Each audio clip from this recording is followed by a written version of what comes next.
Wrinkle moved her hair all around in that way that made me crazy.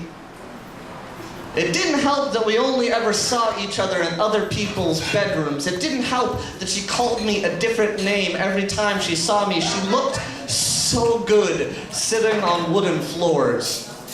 I wanted to call everyone who ever called me a sewer rat in high school. Wanted to borrow Alice's phone and hold up the speaker to the inside of the third floor windows just so all the teenage public bathrooms mirror would answer. I would explain this to Alice and she would smile, and then I knew I was in banana split cream pie trouble.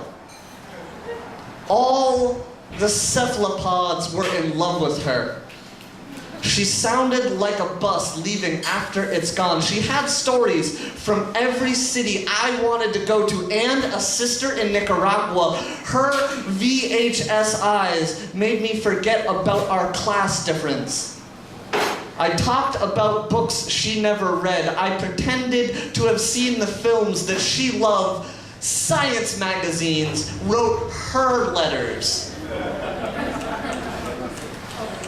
Alice Wrinkle could let the magic out of every breathy antique pendant until our walks were grandmother soft, until I was no longer ashamed of my knuckles or my mouth. This is the winter cast in brass. Isn't it warmer than you remember? Here's the autumn in corduroy, not as hard on the eyes, and as long as we're going backwards in time, let's summer our hair together. Your neck is a horse. It feels like we're swimming all the time. I saw Alice Wrinkle not that long ago, right around my birthday on the wrong coast, after I had stopped being young the second time, but before the third began.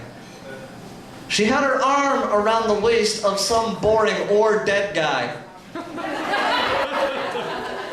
I know that zombies were a fad that year.